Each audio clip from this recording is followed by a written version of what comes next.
And we are live. Welcome to this week's edition of the Funvee Tailgate, presented by ThunderblogSports.com, a part of the Bullpen Cart podcast feed. I, of course, am Jordy Cannell, the G-Man. With me, as always, is my man, Matty D. What's up, buddy?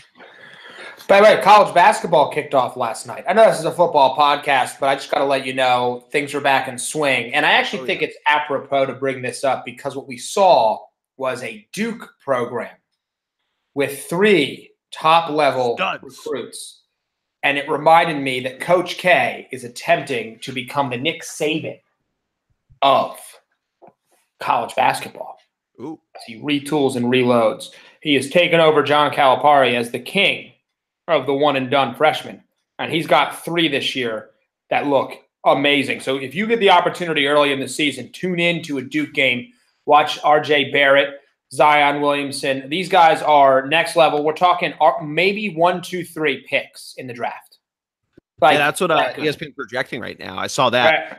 Yeah. Did you see, I think it was either on First Take or they were jumping on Get Up because I thought I saw Mike Greenberg in there. But Jalen Rose goes, Zion Williamson wouldn't start in the Fab Five, and Stephen A. looked like he'd seen his kid get shot. What? Sorry. Like, there were a lot of good players in that Fab Five team, but other than Weber, I might say Williamson starting over anybody else. I don't want to forget Cam Reddish is the other guy. These guys look like the true package. They're going to be a force, and they're only freshmen. Yeah, I watched a little bit of them. I watched Kansas, too, and I promise we'll get to the college football soon, but since we're on the topic, I watched the Kansas-Michigan State game. Michigan State, for one, for being a top 10 team in the preseason rankings, got dummied by a Kansas team that looks legit. Yeah. Oh, they're good, too, and they've got a good mix. They've got inside, outside. They've got youth. This is a team that went pretty far last year, and they're going to be right back in it this year. They're a really good program as well. They remind me a little bit we'll see what happens. I was going to say they might remind me a little bit of a Clemson football program. They're a little bit because of Duke's flashiness and dominance. People are forgetting just how good Kansas is. Just like Alabama's flashiness and dominance, have people forgetting just how good Clemson is in football. Thought I'd give you a little bit of a segue there. I like that. And I'm going to ruin your segue because it just popped into my head. And I wanted to give our guy a shout out. Joel Embiid was there. And originally I thought it was just because, he's a big fan of the program. They have an off day. He has the money to do it. But I forgot the Sixers are playing the Pacers tonight, Wednesday night, when we're recording this. So he just happened to be there anyway. And, the alma mater's playing. One last college basketball note. Lehigh, big win, man. Big win I like it. I love it. And speaking of Lehigh alum, CJ McCollum dropped 40 last night as the Blazers beat the Bucks. So big move for our boy. Great work. Yes. But this is a football podcast. And is indeed. And this is the kind of football podcast you want after the weekend that we just had. Separation Saturday, as a lot of people were calling it, Jordy. And quite frankly, people were separated. Yeah, it was. Yeah. Oh my God.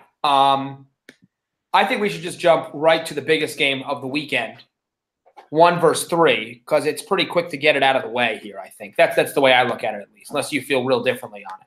No, I would agree with that. In comes Tua, dinged up Tua, by the way. Jalen Hurts probably not available to play either.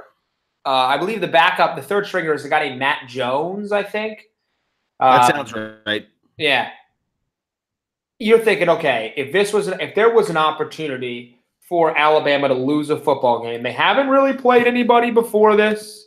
You got LSU coming off a high with a huge win. I mean, think about it. We talk about this. Alabama, their best opponent before LSU was Texas A&M. So they really hadn't been tested by an elite level program, and they made LSU look absolutely silly. Yeah, go on. You hear a lot that just stopped the season today. You could do that with this Alabama team, and I don't think anybody would be that upset, except for maybe Clemson and Jim Harbaugh, because Jim Harbaugh's that crazy. We'll get to him in a minute, but I mean, Alabama, Nat, they were. Yeah. Oh my God, they dismantled them. Well, you come into an opposing arena. I mean, this Death Valley is one of the most difficult, in particular at night, difficult places to play in the country. This is a fired up LSU program coming off a couple big wins, which, by the way, I think definitely didn't help them a ton. When you play, they went Florida, which they lost to, Georgia, Mississippi State, and now Alabama. That's a brutal stretch, which is why they're still 7th. And I respect where they ended up in the rankings. I liked that a lot by the committee to say, look, we know they got blown out by Alabama, but we also understand how difficult this stretch has been. We still think they're the 7th best team in the nation. But what I wanted to touch on here, Alabama, like Tua throws an interception. They can't kick. They're only up 6 points after the first half. And this has been a team where we've only really talked about their offense because of how good he is. We forgot about what has made Alabama a dynasty and that ridiculous defense they've got going right now. And a bunch of NFL players sitting on that roster. They were incredible in this game. Was it 12 yards rushing for LSU? Is that what the stat is, I think? Yeah, I think so. Their offense was non-existent. Non-existent. They couldn't do anything against an elite Alabama defense. Quinnen Williams is their big-time – he's like a nose tackle, but he's undersized, 2.5 sacks, 10 tackles. They just roll out, as we always expect, roll out 5-star prospects across the board. And let me see, 12 yards rushing. Now, by the way, Joe Burrow had -7 yards because they do that stupid thing where sacks counts as negative yardage, which I think is so dumb. Yep. But only 184 yards passing. QBR of 17.7 for Burrow. It was clear, though, that LSU is a great team. They're not a complete team. Their defense has led them, but in this case, Greedy Williams and the boys couldn't get it done. I really thought, we talked about this, I really thought Devin White was going to be a huge absence for them, but it just didn't matter. Like, it just didn't matter at all. They got smoked. Yeah. I mean, nothing else to it. Yeah, and now basically Alabama, they have Mississippi State, but they cruise into a Georgia matchup, which I'm sure now Georgia's going, wait, really? Anyway, I just wanted to get them out of the way. That's our Alabama segment. They're the best team in the nation. They've got every single first-place vote, as they deserve. Although, in the coaches' poll, somebody is still voting Clemson #1, which – Is that Dabo voting for himself? I would assume, or maybe it's Gus Malzahn voting against Alabama, right? I just think that's a little disrespectful. But anyway, I digress. Anything else? Did I miss anything there you wanted to touch on? I just think it's been such a dominant performance. Like, what else are we going to talk about? No, I mean, that's pretty much it about that matchup. We'll talk about their ranking and sort of the future outlook once we kind of start to pick apart the CFP rankings. But let's go through a couple of the other matchups. As you mentioned, Separation Saturday. Just got to give them a shout out because it was an absolute shellacking of a Louisville team that we thought was going to be a lot more influential, but Clemson completely shit kicked the Cardinals. 77 bomb, dude. Oh my God. I mean, ugh. Yeah, I'm with you there. Not really that that's going to make any impact in terms of whether or not, even the odds of them getting over the Alabama hump, but definitely worth mentioning there. But the other college football playoff team that was in action this weekend was Notre Dame, and shout out to you for calling Northwestern the tough out that they were. This game was tied 7-7 at halftime, and a sharp second half from Ian Book really was the difference maker, but they only won by 10 points. So now we got to look and see, it's another win, so good on you. But now Northwestern's 5-4. That affects a little bit of the Big Ten West. What are we supposed to think about this win, Matt? Well, I mean, you're going to have every team, maybe except Alabama. Clemson did it with Syracuse. Notre Dame did it here. Michigan did it with Northwestern. Same team. There's going to be a close game.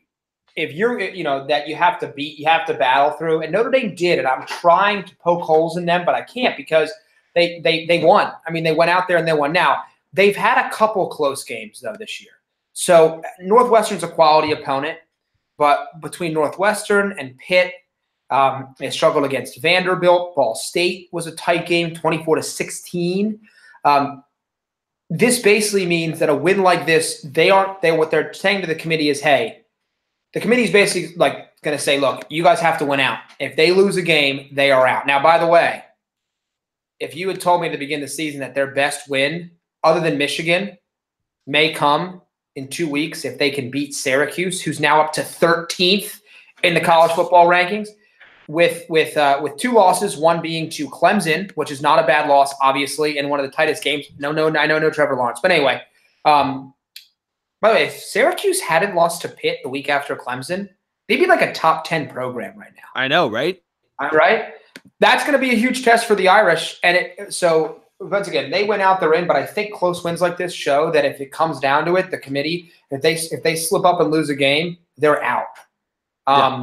But I still think they are locked in at number 3, and I think no one can unseat them that's behind them.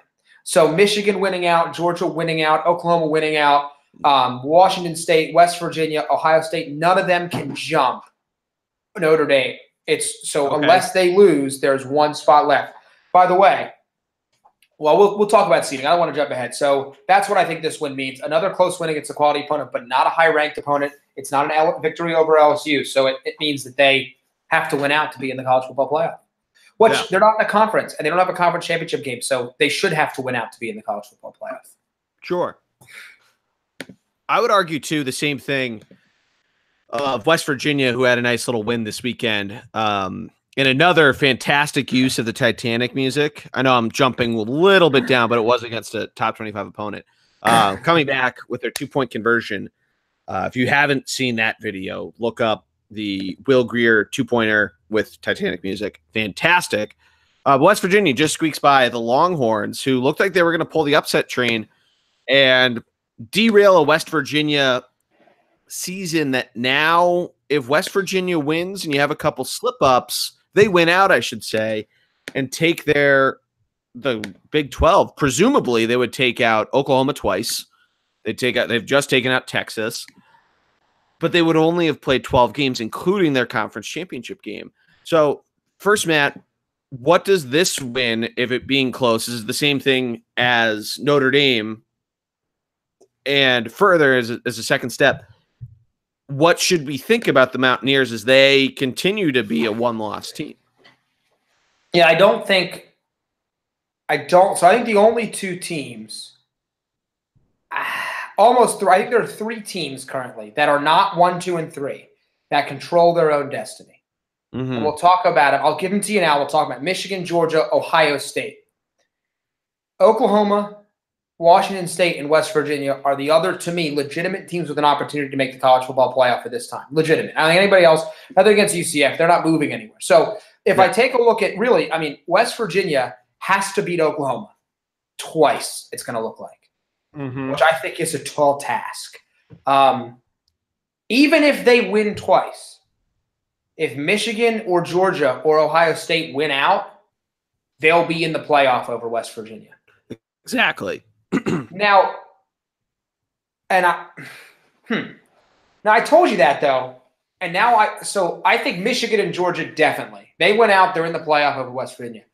Yep. The one thing though you could take, if West Virginia beats Oklahoma twice, and Ohio State, and so their losses to a good Iowa State team, and Ohio State got shellacked by Purdue, that's gonna You say that, and Ohio State wins out is what you're saying? Let's say Ohio State wins out and West Virginia wins out. So Ohio State would have we thought it was going to be a good win. They beat TCU, but TCU's turned out to be terrible.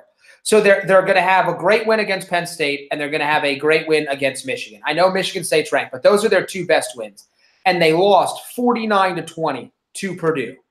And possibly the last taste that we get is them beating Northwestern in the Big Ten championship game. Right.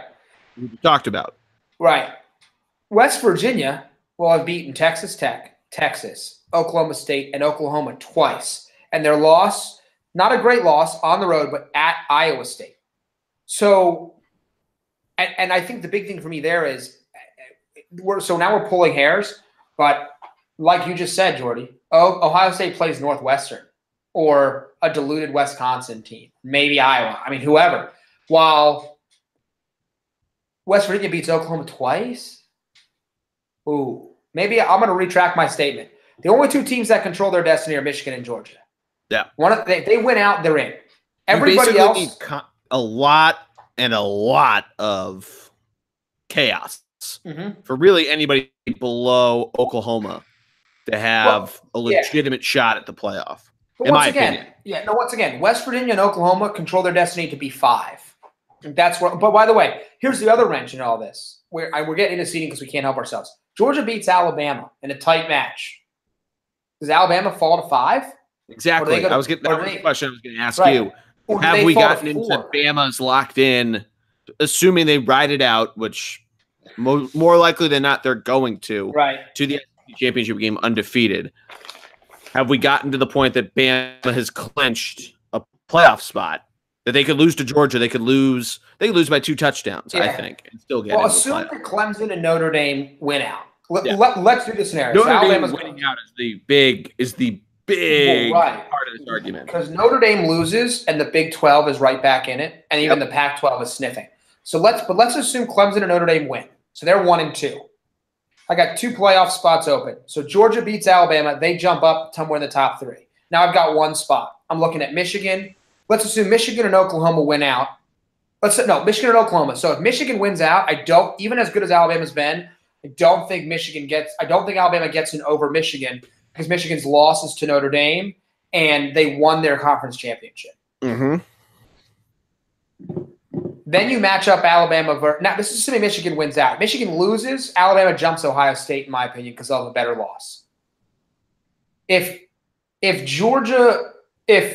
Oklahoma becomes interesting because they lost to Texas in a rivalry game, that's their loss. They're going to have to have beaten West Virginia probably twice.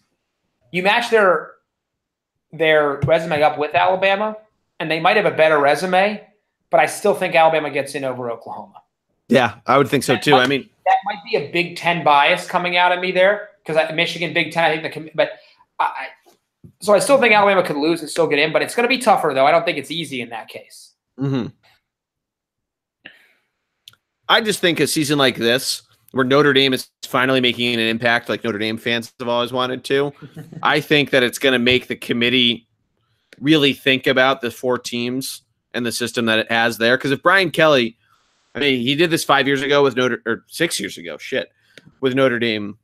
And, he's had up and down seasons since then. But if he has year after year, really last year they were in the conversation until right around this time, where they're in the conversation and sure, they have to go undefeated because they don't have a conference championship game. But I think you're starting to get into the point where the Pac-12 is starting to feel, all right, we're really getting the shaft here.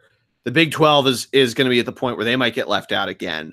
The Big 10 got left out last year, and if they get left out again, you have to wonder, when will we start hearing grumblings of expansion? And I think this is a type of season where even though the fact that we have 3 undefeated teams in the playoff at the moment, a 4th in UCF, but that doesn't really matter, and then a bunch of one-loss teams that you could make all these different arguments for, I just think that we have to get to that point where we start hearing expansion, at least in some sort of talks. Yeah. Okay. I get you there. That makes sense. No. It's just tough because, like I said, I don't want to dilute how great these playoff teams, but you know what I mean? Like, I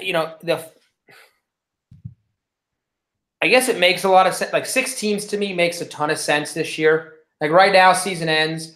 Georgia, Michigan, and Oklahoma get in, and then they do some kind of playoff from there. Alabama, Clemson get a bye or something. I don't know. I'm a 16 guy. I'm not an 18 guy because I don't believe Washington State or LSU, to me, deserves to be in the college football playoff. I know LSU's played that tough schedule. I get that, but I know that's the only hard part is like how far do you go? And also, by the way, the other concern is we're seeing this trend in college football of players leaving early. Imagine telling a player, I don't know. So if you're on a great team, not only do you have to play 2 more games, so 2 playoff, if you win and then the championship game, now you got to play 3. You got to play a first playoff game, a second playoff game, so quarterfinal, semifinal, final. I know we like that as fans, but I think the health of players has to be brought in here. We're adding more and more games. So Part of me thinks that might also factor into play at some point. Okay. Yeah, that's a fair enough argument. But I'm with you. I mean, 6 to me makes more sense. So I'm more on the 6 train. I'd be fine with at least expanding to 6 because then I get there, and there's the Phil Steele argument of there was all these different times if you go back in it were there really that many 4 or 5 arguments, and if we expand it 6, is there going to be that many 6, 7 arguments? Is there going to be that many 8, 9, so on and so forth? Yeah. There's always going to be that. There's always going to be right, exactly. Basketball. Like, I mean, should Washington State be in over West Virginia? What about Ohio State? Kentucky's has great losses. UCF's undefeated. Like, wait, what's happening? So yeah, you're gonna even with 8 teams, you're still arguing 7, 8, 9, and 10, even 11 and 12 have a good argument to be 8th. So there's always going to be an argument unless you let everybody in. Yeah. But you could do that too. You could say play an 8-game season. You're only playing your conference, and then we're going to randomly decide it like we do for the bowls. Yeah, I mean, not a crazy idea. I mean, hey, it's kind of just do maybe one time just to try it. But other big wins this past weekend. Well, first of all, I actually tuned in to the UCF Temple game on Thursday. Yes, on Thursday night. 52-40. Temple looked like they were going to control this game, by the way, early. They were up at half. UCF roared back. Yeah, second half roaring. But I think this is where UCF runs into a problem. The committee takes a look and goes, yeah, you're undefeated. Temple's a pretty – they're 5-4, but they're a quality opponent. Yep. Except you gave up 40 points to Temple at home. So that's a problem right there. The defense is so bad. Now, like I said, they play Navy, they play Cincy, they play USF, although Cincy and South Florida are now not ranked anymore, which hurts them. They no longer have a ranked opponent on their schedule. But I just thought that from what I saw from the defense, though, it's a great story. But I also, to be honest with you, I think it's absolutely cheesy, and I think it's stupid that they have in their stadium 2017 national champions. It is really dumb. Sorry. I don't want to just start the season, but the fact that they really think that they should be that, and like I get it, like you're undefeated. That's the point of the playoff system because you could have said it about all those different Boise State, Hawaii teams that they didn't deserve because they weren't top 2, but. I don't know. I mean, you didn't get in, just get over it. I'm with you there. And you know what? I think they should have had an opportunity, which is why I think 6 is a good number because you can then just throw them in as a 6 seed, let them play whomever in an opening round game. But yeah, you didn't get in. You got to get over it. No, absolutely. I agree there. But that was lame. Well, first of all, hot minute for Virginia there when they snuck into the rankings at 25. They dropped to Pitt. Pitt might be playing Clemson in the game, and the Pitt's 4-1. I know in conference. I know. It doesn't make any sense because well, here's the thing though. 1 week they look like world beaters battling, Clemson and battling Notre Dame. Duke was going to be there. Was going to be the coastal champion, right? But I mean, Pitt goes from getting smoked by opponents to playing really good opponents really tight. So it's just a weird season for them. We put in that team. Well, how about Oklahoma, Texas Tech? What a game that was. What a roller coaster. Similar to 2 years ago, when by the way, when Patrick Mahomes threw it 88 times in a football. That's like a stupid number. 88. I can't even fathom. That's more than probably the Oklahoma basketball team. I mean, honestly, you can triple somebody's attempts and not get to 88. I played at 52 of them. I mean, what that mean? Well, this has always been my problem with the Big 12 and Oklahoma in particular. You want to crown the best team in college football, but they just don't have any defense at all.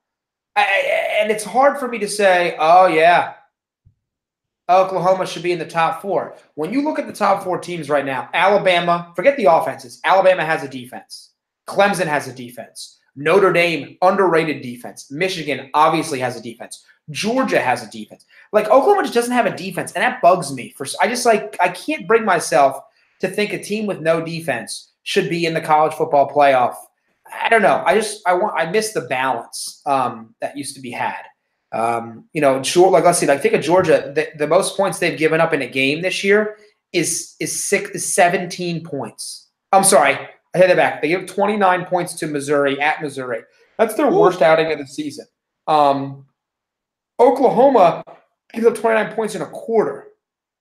So I understand that offense is sexy, but I just think that's a lot of points to give up and be considered a top team. I know I agree with you there. I know how good Texas Tech's offense is, but it's just like, really? Like, you figure it out kind of thing. Well, you get into some real splitting hairs territory with a lot of this. Like Texas Tech has let up 276 points. To put that in perspective, Matt, let's just look at the ACC, a conference that we've been saying, if Clemson loses, does the ACC even get in? Pitt's let up 276 as a division leader, and they are the 5th highest, tied with Florida State, who stinks. Wake Forest, Louisville, and North Carolina have all let up more points. Everyone else has let up less than that. And they are, we're getting close to double digits here in terms of where they rank. Texas Tech is in 6th place in the conference, having let up that many points. Texas has let up 241, which is more than Boston College, Clemson, almost Syracuse, more than NC State, more than Virginia, who's let up only 173. Good for them. More than Virginia Tech, who got spanked by Notre Dame earlier this year. Almost more than Georgia Tech, who has 349 on the board. Good for you, Georgia Tech. Duke's don't let up less than 200. Miami's let up less than 200. I mean, the point being, and I'm agreeing with you 100%, the no defense league is absurd. It is pretty ridiculous. And I think that's something that really sticks out about both West Virginia, who's let up less than 200 points at 178, and with Iowa State. And granted, West Virginia's played one less game, so we don't know where they would have been. I don't think they let up 73 points and are then tied with Oklahoma in terms of points allowed. But still, I mean, it's something to have said there, and it's something that really does make you wonder what would have happened if they played NC State. I forget what week that was that the Hurricane canceled it, but it makes you wonder there. But it is ridiculous. You have more than Texas Tech. You have Baylor at 300. You have Kansas and Kansas State near 250. I mean, it's absurd, Matt. And Oklahoma's at 251. Like, right. Ridiculous. And I once again, I mean, we talked about over the years the spread offense changing football, but the spread offense has grown a different group of defenders. There's no longer that traditional big, stout Brian Urlacher middle linebacker, right? No. Now you're looking at these young, fast, speedy guys who cover sideline to sideline, safeties who can do everything, dynamic. So the defenses have begun to change. And by the way, the still the best defensive formula is to have a 4-man rush get to the passer. So at the end of the day, I don't care how new school everything gets. You have 4 great pass rushers up front. You can stop any offense. And we've seen these spread offenses get stopped when they go to play other teams, like out of conference. We see less success. I just think it's hard. If you're the Big 12, your games are great for highlight reels, but I just think the lack of a defense it just makes me not want to put them up there with the high-level teams. But they still won. It was still a wild game. Another one, by the way, let's talk about the opposite. So we go from 51 to 46. How about Washington State pulling it out 19-13 over upstart Cal? What a weird score and a weird game in this case. Yeah, it's one of those games that kind of comes under the radar because of, I believe it was another 10:30 game. But, I mean, that's what you kind of thought you might see in a wacky year in the Pac-12 of. Well, right. And just as because we're going to talk about the wacky year, I'll let you continue. But Arizona State beats Utah. Yeah, exactly. Which means UCLA of all teams could still get in if they win it, if they do some right things, could be in the Pac-12 title game. Like, what? Mm-hmm. Excuse me? Not good football from the Pac-12. Well, they're really just the parody 12. I've heard that nickname used a couple times. Yep.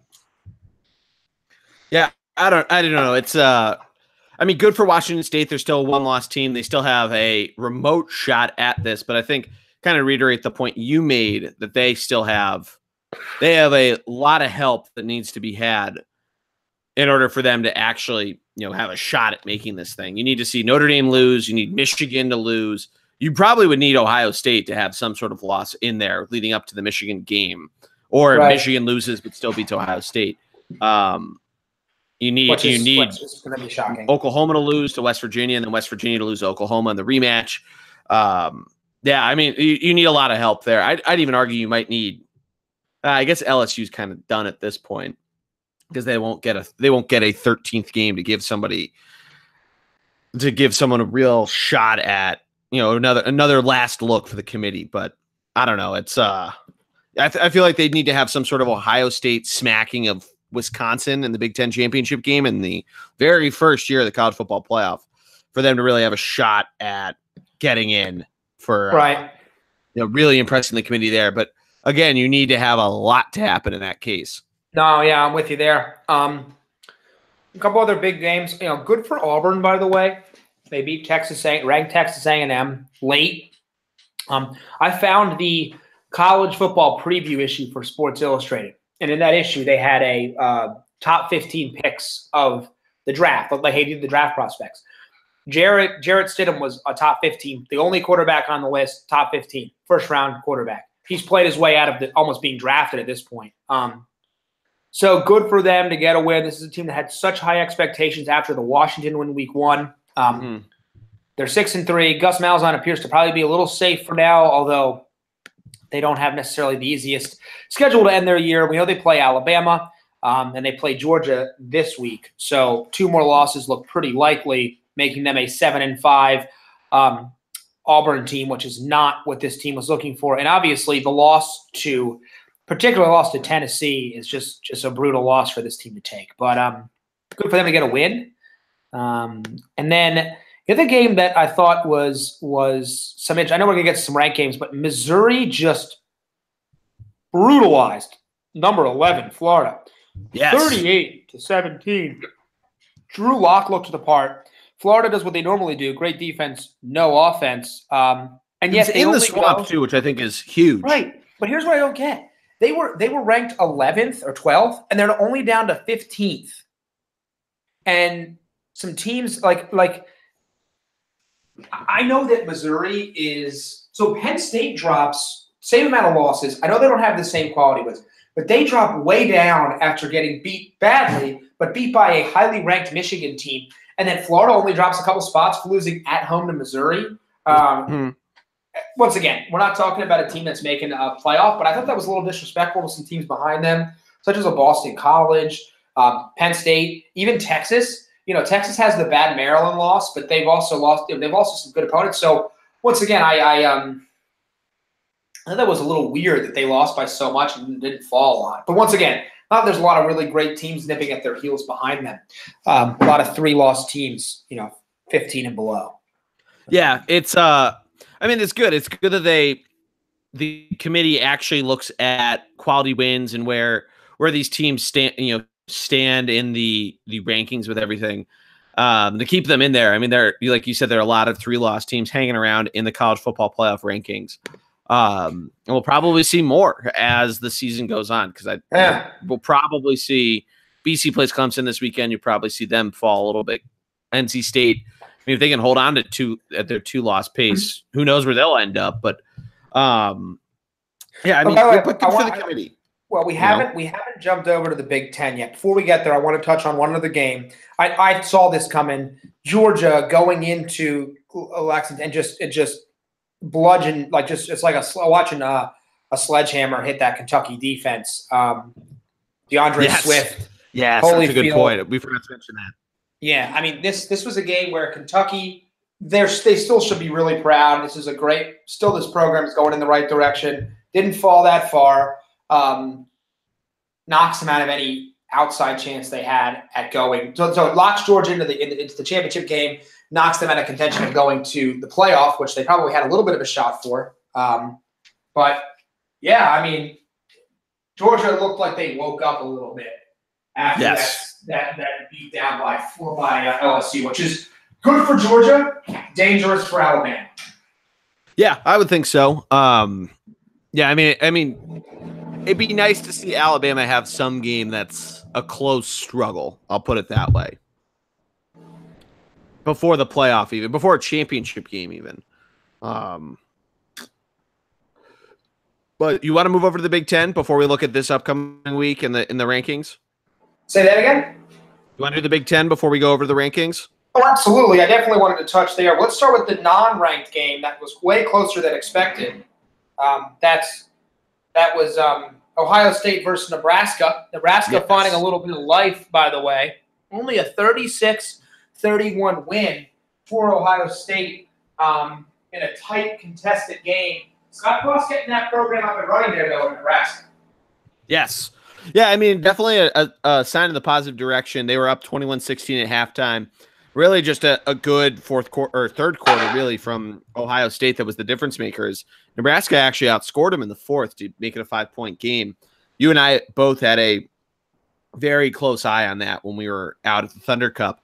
But, yeah, I mean, if you're Ohio State, keeps your hopes alive for the college football playoff. And certainly, I mean, if you're a Big Ten fan, you know, you might not be the biggest Ohio State fan, but definitely helps, at least with on the front load of the Big Ten. It helps out with that, especially because the Big Ten West is, like we mentioned before, the team they're going to send out for the Big Ten championship. It might be a bit of a dud. So you want to have that Michigan-Ohio State game mean something and then both teams be as highly ranked as possible by the time that goes in, because it'll say a lot more, especially because there's less time for either team, regardless of who wins, Michigan, Ohio State, to free fall in the rankings. Right, absolutely. But obviously the big game of the weekend was Michigan versus Penn State. Michigan goes to end their gauntlet of really tough games in a row, and they did so in style against a rival who definitely had upset on their mind, if you will. Yes. I think this proved to me that Michigan is ready. This wasn't a tightly contested game. I know it was at home, but Penn State is a really good football team, and Michigan said, just like they did against Michigan State, like we have a top 3 defense to me, and they have a top 3 defense in the country. Definitely top 5. I would consider them the same level as Alabama and Clemson. You could push Georgia up there in the defensive rankings, but his defense is more than for real. They've got stars. They've also just got some really good, sturdy players defensively. I was pleasantly surprised. I thought this was going to be a close game, and it just wasn't from start to finish. Dominated by Michigan. As they look now to just tune up a couple games. Rutgers, Indiana before the big one at the Horseshoe. But yeah, we talked after week 1, my friend. I was like so down on Shea Patterson and this team after that week 1 loss to Notre Dame. They've turned my opinion around pretty damn quickly. Yeah. They have, Shea Patterson especially has looked incredible. But I mean, that defense, man, is going to be their bread and butter. It's going to be the key if they make the college football playoff to change the Big Ten's reputation in the college football playoff. I mean, every single Big Ten team except for that Ohio State team that won the national championship has been a dud. Yeah, no, I agree. But this defense clearly travels well. Once again, though, at the end of the day, we talk about how great they are. It's all coming down to what happens in 3 weekends. I mean, that's it. It's everything. If they win, they're in.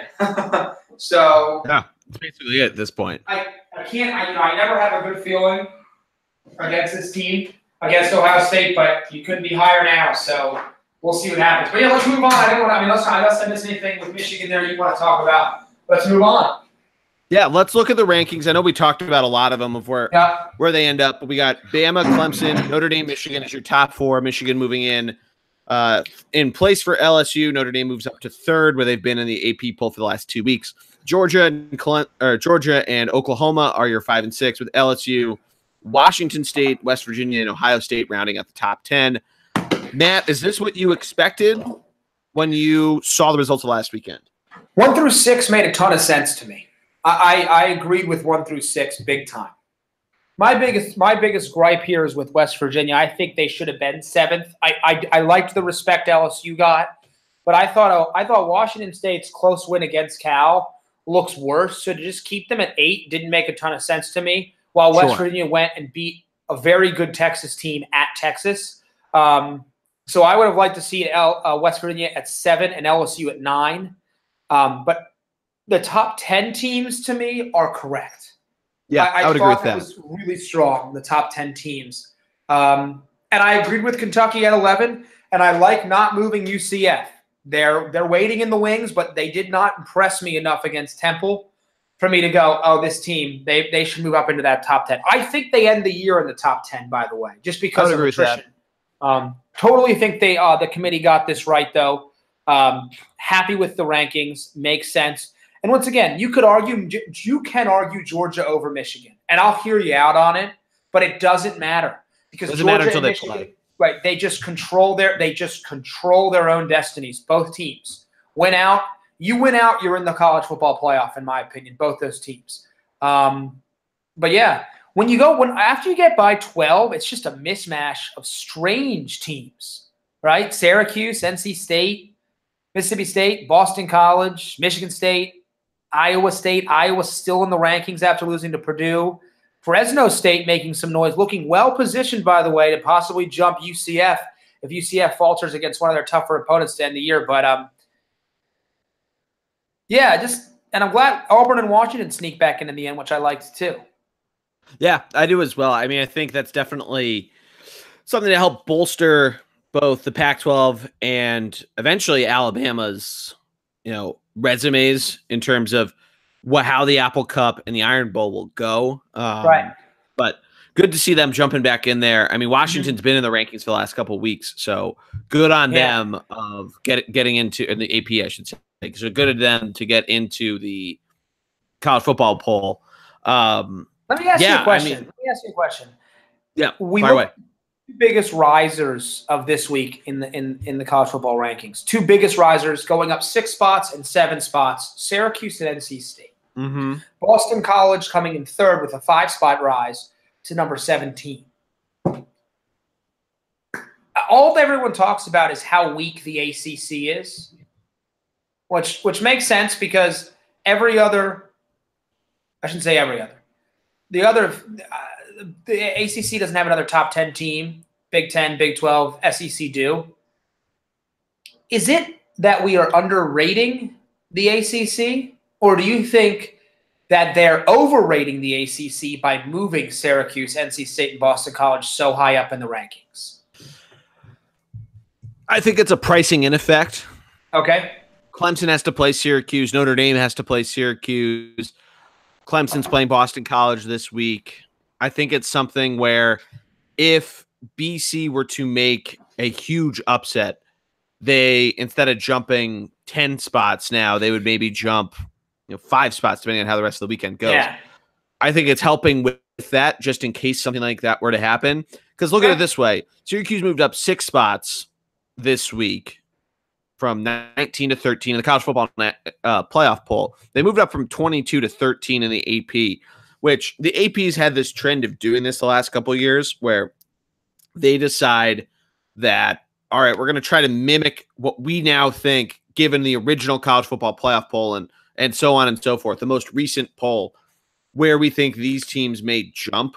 So they actually they hit the nail right on the head where they put Syracuse in the rankings, putting them 13th. That said, and look, they moved UCF down 2 spots because they saw where they were in the rankings, just to help my argument. But that said, it's to help price in those wins or losses. I think it's the same thing with West Virginia being 9th and not in 7th. I think it's them showing, all right, the fact that you missed a game and that even if you beat Oklahoma twice, you still need some help. We might have to see, depending on, we have more upside is what they're basically saying on Washington State. LSU staying at 7, like you said, it's a respect play, keeping them there. But to go back to your question about the ACC, I think it's a pricing in play. I think it's, NC State certainly has had themselves a great year. And I think just like with West Virginia, we have this game against the top 10 team that you didn't end up playing, but you had a nice big win this past weekend. You lost a close game to the team ranked just ahead of you in Syracuse. Sure, you got shellacked by Clemson a few weeks back, but you've had yourself a pretty solid year. Let's give you credit where it's due, because, in a crazy world where Clemson does lose, NC State's waiting in the wings to. They also have to have Syracuse lose, but they're waiting in the wings to try to get their way in there, or as a second place team, a team that could be an upper ACC bowl. So I think there's some pricing in there and some kind of credit where credit's due. Those teen spots are either, I don't want to sound conspiracy theory, but they're either to help bolster an upcoming game such as BC Clemson, or to give the credit where it's due.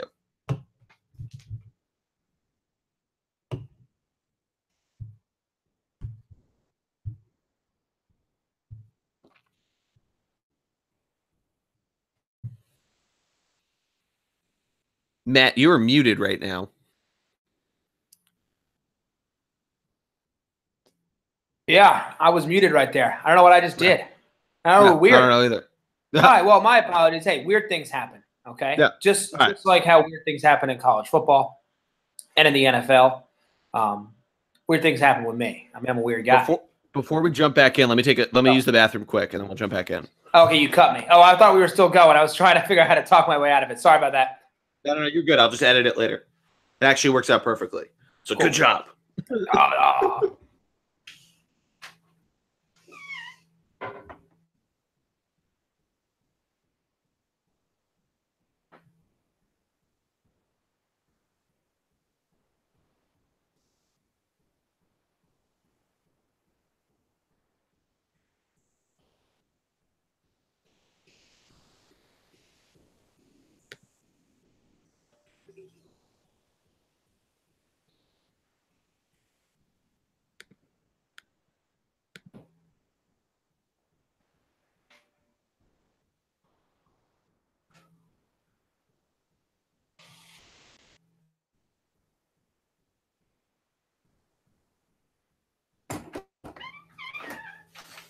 Ugh.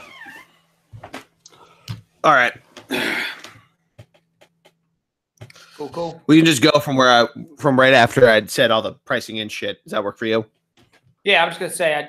So I'll basically just come in and say, yeah, no, I definitely, just I thought, with you, what I want to say, I'll say, rate. Want me to count you in? Yeah, just say I got it. Just go count me in. I'll do it. All right, 3, 2, 1. Yeah, I mean, great point you make there. I thought it was interesting when I was looking at the rankings and seeing that quick rise of the ACC after all those talks. But moving in now to week 11 already. It's going so fast. Not going to have the same huge star power games we saw last weekend. Still some juicy matchups, don't get me wrong, but not the same ranked versus ranked that we've been looking at. There's 1, 2, I think there's 3 ranked opponents, maybe 4. 4 games where ranked opponents are going head-to-head with each other. I would say, what's your biggest game of week 11? I've got 2 I'm kind of stuck between, if you will. Yeah, biggest game? I can give you mine. I just didn't want to take all your thunder. No, I might go... I don't know. Give me yours. I'm between a couple here. Yeah, the ranked versus ranked is I'm just interested to see Clemson going up to visit Boston College. Yeah. What's the weather going to be like? Can Boston College do anything? Clemson's a 20-point favorite though. But the game that to me is I'm really excited to watch. I always love Bedlam. Oklahoma State. Oklahoma's a huge favorite here, but it's just a fun game to watch for me. And so that to me, my big, if I was going to tune into 2 games, I can catch those 2. My 12 o'clock game, I might, if I could find Ohio State, Michigan State, I'd tune in there just to watch. I feel like that's a smoke and mirrors game. Yeah, Ohio State's only a 3.5-point favorite. It is in East Lansing, so it's on the road for them. By the way, it's a bigger game than maybe people are paying attention to because Ohio State loses here, Michigan's locked in to the championship game. Pretty much. Because they don't lose. Well, no, because if Michigan, if Ohio State, if they don't lose against Rutgers, right, because they're only losses in the Big Ten. You're absolutely right. So they're undefeated, right? Exactly. So it's a bigger game than people are giving it credit for. I'd probably, so if I was going to pick, you got your 12 o'clock game You've got your 3:30 game and your 8 o'clock game. Those would be the three that I would probably tune into.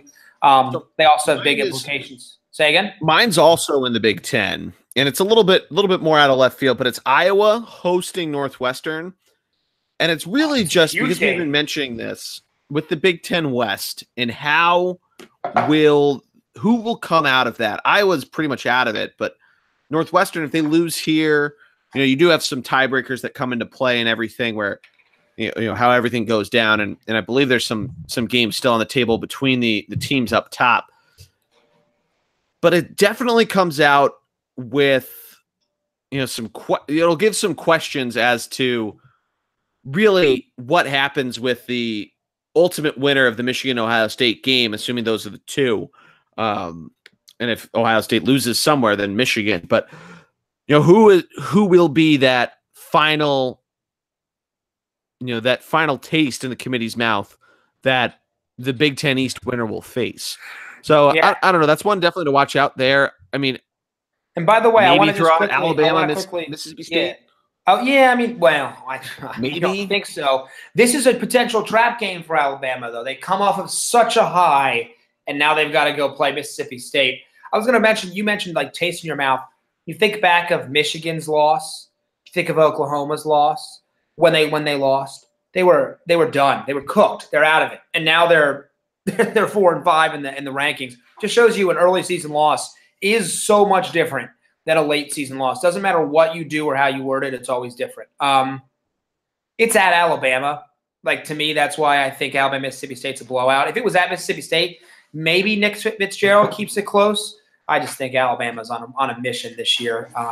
Again, like they're on every year. Other interesting matchups, if you will. Fresno State plays Boise State Friday night, 10:15. Boise State's a really good football team. That's not a bad call. Yeah, it's on the blue turf. So if you can stay up late enough to check in on that game, it could be an interesting matchup there, if you will. Washington State goes to visit Colorado. They're a 6-point favorite. That's tight.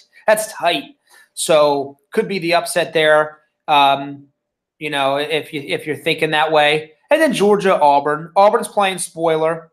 But it's at Georgia, so I expect that to go that way. And you could see a very high-scoring game. Texas Tech. Texas Tech might be the best 5-4 team in the country with all their shootout losses they've been part of. They're a fun team to watch. Yeah, I mean, like you said, the offense of the Big 12 is sexy, but is that really the best for football? Also, ESPN AccuWeather, know that the Carrier Dome is a closed container. It doesn't matter that it's going to rain in Syracuse, New York. I love that it shows that, dude, every time. And you and rightfully so, you point it out every time. Like, I do. It annoys the shit out of me for whatever reason. It's like the annoying commercials that piss me off, so they piss Emily off that I get annoyed by them. And if you never know that and you have the unfortunate pleasure of watching sports with me on either a Saturday or Sunday, which Matt has had plenty of those, there are certain commercials that I just really dislike, and we're going to see a lot more of them now that Election Day has come and gone, and we're going to see the annoying commercials and not political ads. It was not meant to be a jab at either side of the aisle, but just a statement of fact of annoying commercials.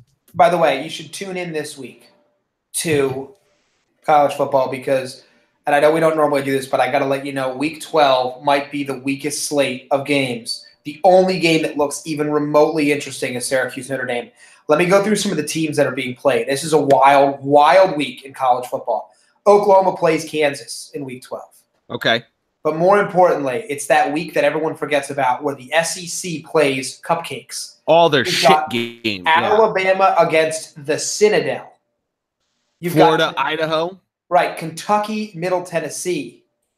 Hey, it's okay. They threw in Mississippi State, Arkansas, so they have an in-conference game. Georgia, UMass, Auburn, Liberty, LSU, Rice. Are you? And by the way, I actually respect the SEC's play here. It basically gives you a second bye week. It's brilliant. But anyway, get your fix in this week on college football. Jordy, it's been wild, man. The chaos continues. And it's been great. A little bit. I expect somebody's going to lose that we don't see coming this weekend. I would, you know what? And the one we didn't mention for next week is Syracuse Notre Dame as well, Matt. you cannot forget what next Saturday is for us, and it's a very small portion of the population, but it's Lehigh Lafayette. So, well, it's really the biggest. It's the biggest day of the week of the year for us, college football wise. It should be the biggest game, period. But people don't want to tune in to watch the longest played, best rivalry in college football. Yes. Although this year, the most played, longest streak. It is not the oldest. No, not the oldest, but most played, longest streak. Yes. Not only that, but yeah, the problem. We'll talk about that next week, though. We'll talk about that next week. We'll jump on here. Yeah, you're right. But yeah, I mean, this weekend's gonna be a lot of fun. I agree with you. I think there's something in the mix for week 11 that we don't know, and it's kind of a bummer because normally the Lehigh Loft, the Saturday before Thanksgiving week, hasn't been this shitty across the board in the past. Obviously, it is with the SEC, but in the past we've had that year Oregon lost to Stanford in one of the last BCS. I think it was the year that Notre Dame ended up going. It looked like Oregon and Chip Kelly were going to cruise right on into it, and they lose. Yeah, I mean, normally we get a number of upsets on that day, but we don't really get a lot of games there. But yeah, I mean, week 11 is going to be great. I think it's going to be a good time to just sit down on your couch. It's finally feeling like fall. It's finally feeling like November. So sit down, have a case of beer next to you, and just get ready to roll. Oh, absolutely. Definitely. And you know what? Roll right into Sunday. I was going to say, rolling right in to Sunday. Before we get to week 10, let's talk week 9, though, because week 9, Matt, week 9 lived up to expectations. I normally love the Eagles bye week or when they don't play on a Sunday because I just sit there and have fun. This completely outpaced those expectations of just sitting down, watching football, not really giving a shit because it was so much fun to watch. It was a great day of football. Absolutely. That's why I always like the bye week. You just kind of tune in, do what you please. I mean, and you're starting to see, barely, but you're starting to finally see glimpses of things begin to shake out, if you will. Clearly, we know the top couple teams in each conference at this point. We talk about in the AFC, the Patriots, the Steelers are back where they belong, the Chiefs and the Chargers. Bummed the Ravens didn't win that game. I would like to see the Ravens stay up there for a little bit longer. As they tumble, by the way. So your big four, though, would be those. And I think the fifth team you might start to think about would be the Texans. 6 straight wins after starting 0-3. And in the NFC, you look at the Panthers, the Saints, and the Rams. Those are your top teams. So, you're starting to see the upper echelon, but you've still got a ton of battles, a ton of really tight division races, and not a lot of teams that you can truly stick a fork in them. Okay. There's one division that's been decided. That's the AFC East. The Patriots will win it. The rest of those teams are terrible, even though the Dolphins are 5-4. NFC West, too. Well, no. But the AFC West has 2 high-quality teams there, so we don't know who's going to win. NFC West. Oh, NFC West. Yeah, I guess you could tell. I mean, the Seahawks, I'm not sleeping on the Seahawks. I've been bullish on them all year. They are 4-4. They'll have their opportunity to take off. That's true. But I would agree. I guess I'll give you that. So there's 2 divisions that split it, though. I don't think they're winning twice. Well, no, maybe they travel well down to LA. I mean, who knows? They're at the Rams this week, and they've already lost to the Rams once, 33-31. That's right. Yeah. Here's the problem, though. If you're a Seahawks fan, let me lay out the stretch for you. At the Rams, Packers, at the Panthers, next 3 weeks. Ooh. Then you play the Vikings, and then you play the Chiefs later in the season. That is easily 5 losses, which puts you at 7-9, and that's tough. So they're going to need to upset a couple teams here if they're going to have a shot at even a wild card berth in the NFC, which, by the way, is good for our Eagles. I know they have a tough schedule, but you got to start thinning out who's who here. So I'm really glad the Redskins lost, by the way, because everybody's like, are we really doing this? For a while, it was, what the hell's going on with this team? They're 5-1. Then they finally lose. They get demolished by a Falcons team that looks like they're starting to potentially figure it out. Talk about 4-4 I was going to say, look out for the Falcons. That are on their way up. 3 wins. I think the Redskins, this is the beginning of a tail slide for them. And if I'm wrong, I will gladly be wrong. But, I mean, You play the Bucs. By the way, 3 starters of theirs on IR after this past week. Yeah, they Matt last week had to have a defensive tackle play offensive line. Yep, that's because of how bad their offensive line is banged up. Yep. I'm not even saying that as an Eagles fan. Like, they are in serious trouble with where they're at in terms of injuries. Yeah, that's kind of what we expected. And so it basically means for the Birds, you win, you take care of your business this week, you're starting to look really strong as a high-end, like number 3 seed almost, if you will. But I don't want to get too far ahead of myself. We were still talking about this past week. Some absolute heavyweight bouts. The one that I think, and Stephen A. Smith went on and talked about this, is Aaron Rodgers and the Packers lose again. They're 3-4-1. Not a great look for this team at all. In a packed division, they're 1 loss away. If they didn't have their tie, they'd be last place in the NFC North. Want to know what's crazy too? They are 3-0-1 at Lambeau Field and 0-4 away from home. And let's look at their away games for the rest of the schedule. They have 4 of them. They're at the Seahawks, as you mentioned. Tough game. They're in Minnesota on Sunday Night Football. Ouch. Ouch, indeed. Granted, that in Seattle's Thursday Night Football, so wacky things happen. I'm with you. Wacky things happen there. Then in December, they're in Chicago, which, if Khalil Mack's back and healthy, the Bears are rolling. Who knows what happens there? Then they're at the Jets. So mark that down as probably a win. You know, I mean, looks like we'll get to the Jets and the wackiness around them, and looks like they're starting to punt on the season. But it's a high possibility, Matt, that they're 2-6 on the road, and that's the difference between them making the playoffs and missing them. No, absolutely, and I couldn't agree with that more. And they have to play the Falcons, too, at home. Yeah, I mean, I think this just shows, I got to be honest, I think this just shows a organization. Aaron Rodgers, and once again, his contract to me is a huge deal because it's sucking up so much cap space, but there just is not an organization that's particularly great, I don't think. I think they get more credit than they should because they're the Packers. They're just not a great organization. They just don't get players like you think they do. They hang on to guys for too long. They move guys. Like the Clinton-Dix trade is still weird to me. It is a weird trade, right? And they lean on Rodgers. You tell me today, if Brady and Rodgers both didn't play another game this year, which team would have more wins? You'd say the Patriots. Top to bottom, that roster is better. By the way, I like some of the pieces on that Green Bay defense. Some of their defensive backs I think are really good. But offensively, what are they without Rodgers? Devontae Adams is good. He's a top 10 receiver in the NFL. Other than Adams on offense, what do they got going on for their guy? Randall Cobb looks old and washed up, which is a shame. He's one of my favorite players. Geronimo Allison to IR. Jimmy Graham is still the shell of his former self. They can't just commit to Aaron Jones at running back because he has zero. True. Well, he has zero ability to block. Like, I was watching that game, he just whiffs on blocking assignments, which is something you can't do with Aaron Rodgers and a gimpy knee. So, yeah, I don't know, man. I think that organization's headed in the wrong direction, and the rest of the division, in particular, the 2 teams above them, the Vikings and the Bears, look really good and complete. That's a really good point. Think about this too.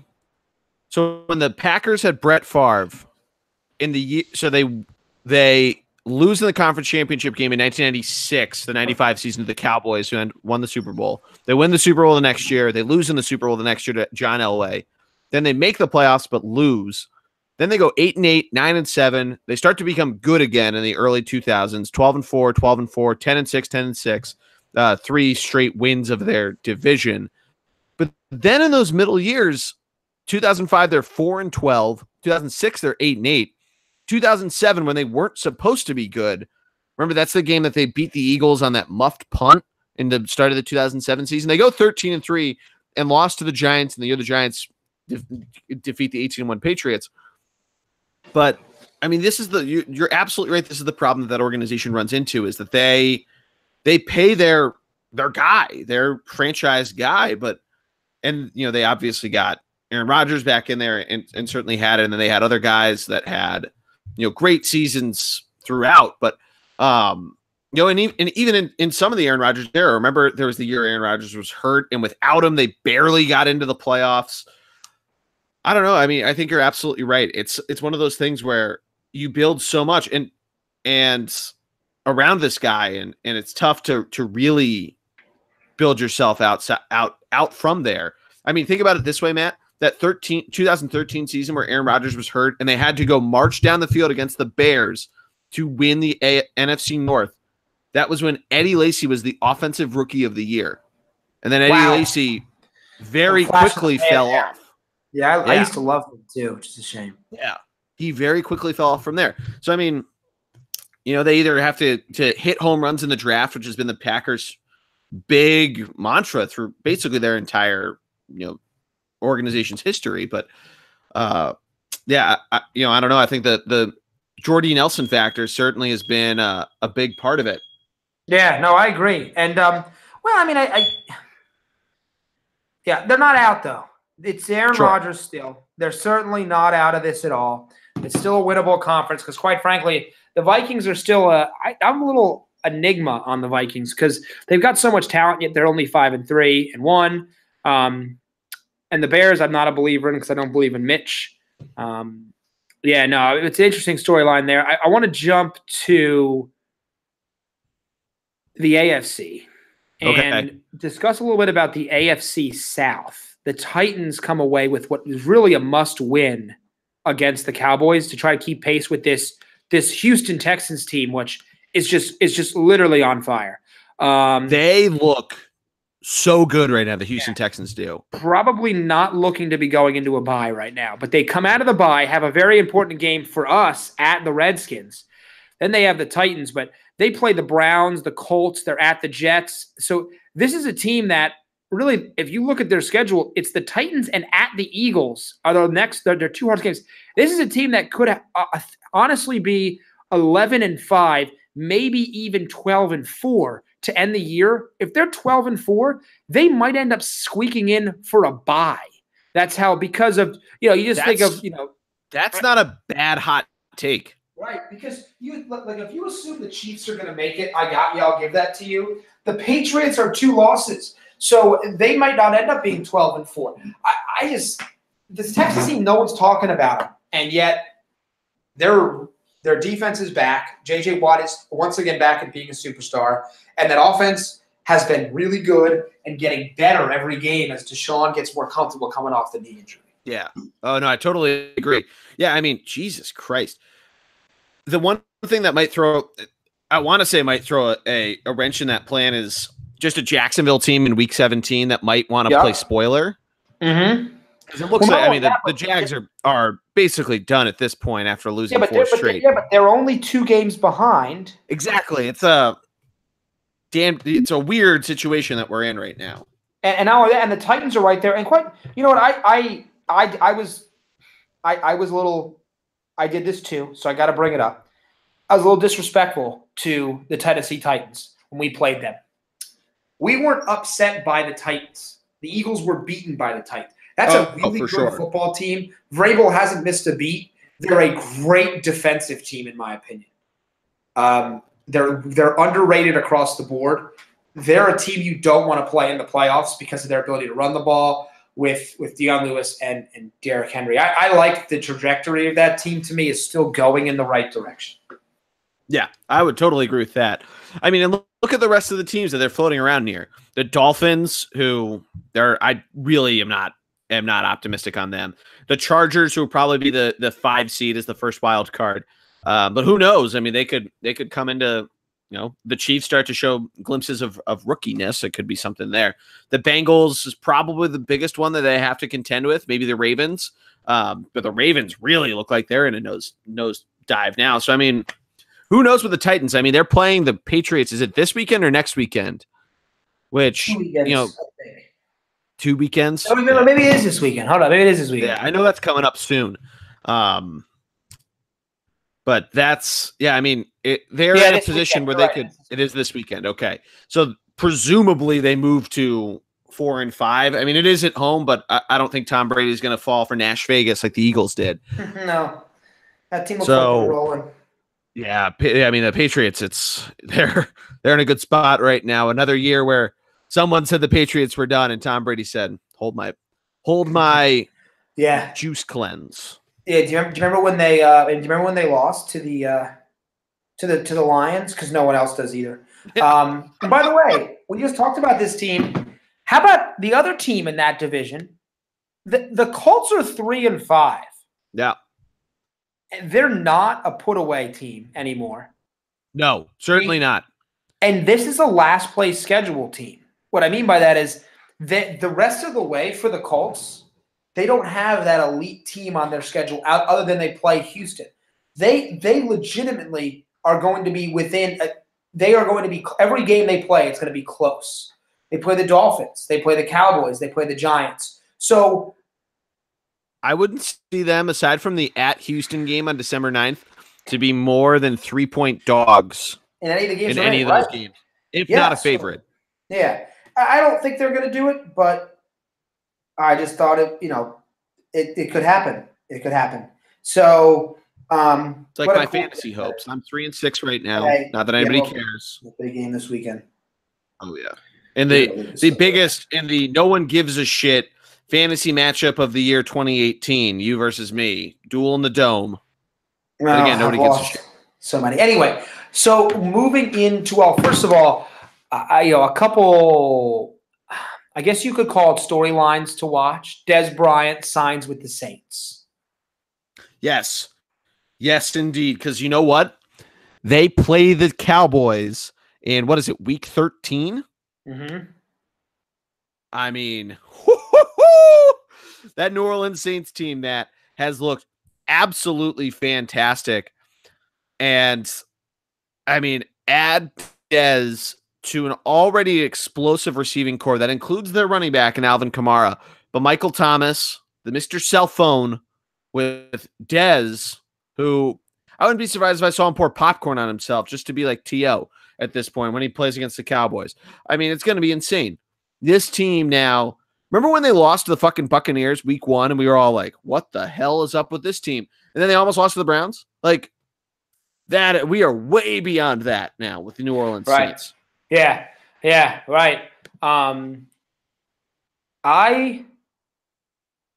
think it's a win-win for New Orleans. Doesn't matter what Dez does.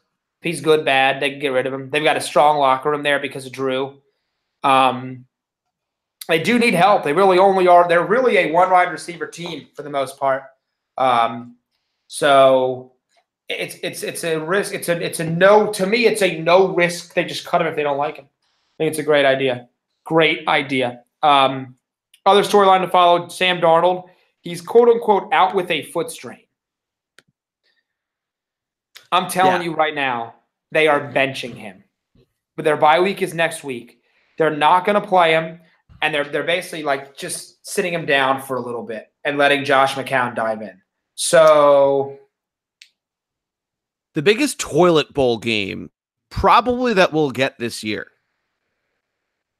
Because the Bills with Nathan Peterman are trash.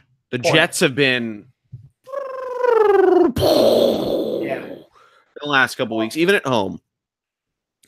I mean, Matt, the Jets are 6.5-point favorites right now.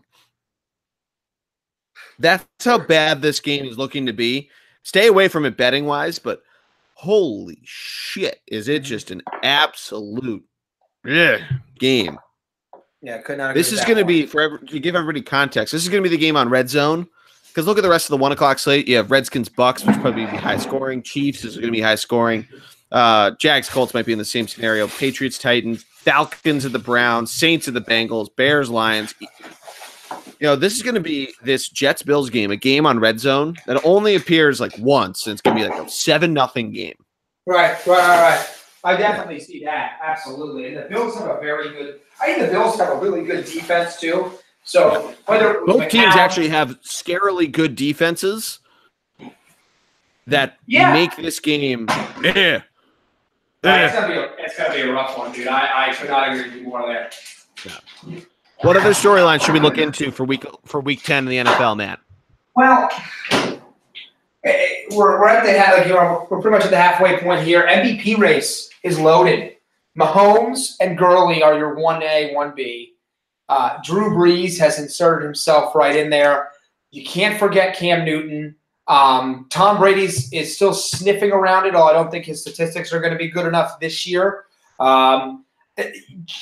Phillip Rivers needs to be in that conversation. I know that running game's pretty good, but man, his Chargers, they've looked like you could argue they've looked like the second best team behind Kansas City in the game. They're really good too. So MVP race is starting to bring itself out a little bit. And more importantly, we're starting to see the teams we thought, for the most part, rise to the top. We talked earlier about the Eagles. They seem to be returning. Big game this weekend, but seeming to be returning to prominence in the NFC. The Steelers have finally at least gotten back to the top of the AFC North standing. So teams that we expected to be there, mostly because of their quarterbacks, are back where they belong at the top of a lot of these divisions, or close to it, if you will. So that, yeah, shaping itself up. Absolutely. Yeah, I definitely think this is where this third quarter of the season, the NFL, is where we really start to see the separation of the the haves and the have-nots, the who's for real, who's not. Like you said, there's teams like the Lions who are only 2 games out in the NFC North, like the Colts who are only 2.5 out in the AFC South. So teams that are hanging out there that could make some noise, put themselves into a position to strike in December.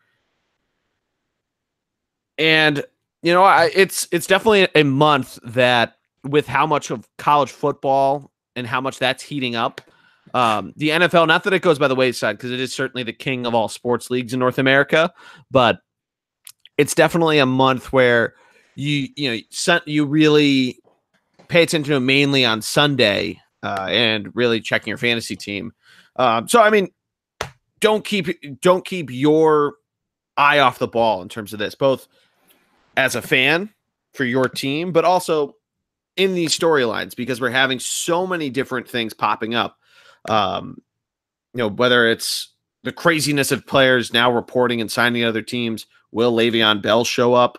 Right. It looks like he may not even at this point to get his tenure, which is kind of absurd. But it's the same thing too. That mid-October Heisman race in those MVP talks. This is where we really start to see some separation there. But yeah, it's going to be a ton of fun. I think this week is going to be a blast to keep an eye out on, both in college and the NFL. Definitely agree there. Yeah, and you know what? It's been really fun too. Still, like it's just like all these games are just so competitive in the NFL. I think it's just been awesome in that regard. Yeah, I'm ready to see. Teams are still going to just continue to separate themselves, if you will, from each other, and that's what we're looking at now. And we're starting to see that. I don't think it's a separation Sunday yet in the NFL. We still got a couple weeks away for that to happen because they've got more games. But we're starting to get close to teams really being in position to look like what's the word I'm looking for? The featured teams. But you know what? All it takes is an injury or two for things to change in the NFL, right? I mean, you think about like 1 or 2 quarterbacks, something happens here or there, and we're having a whole totally different discussion. So what you see now is not what you're going to see in 3 to 4 weeks. I don't think at all. Absolutely. Well, Matt, I think that's going to do it for this week. Yes. Keep an eye out, everybody, for Matt's blog on week 11 or week 10 with the picks, and my Funvee Tailgate blog for college with my picks. Matt, anything else you got in the sports world that you want to talk about? I know we mentioned college basketball a little bit. Anything else that you got in the pipeline? I mean, I'm all footballed up. To be all honest, I'm all footballed up. But I don't know. I'm really locked into football. I'm still working on the NBA and the hockey. It's just, it's so early in these seasons that I monitor, I watch, but I don't dive in yet. I'm reading all about them, but certainly coming weeks, though, I'll start to kind of slide deeper into those two sports, in particular because in college football and the NFL, like I said, teams start to fall by the wayside. So now, you're only focusing on a few teams here, a few teams there. Excited, though, in particular for our Sixers to get it going whenever they're ready. Yes. Not they're looking for their first road win tonight. I mentioned they're in Indianapolis. I'm glad you mentioned hockey. This weekend during the Thunder Cup, it was a good time for Greg and I to have a little business meeting of what we're going to decide to do of the other podcasts that we normally drop on the Funvee Tailgate feed.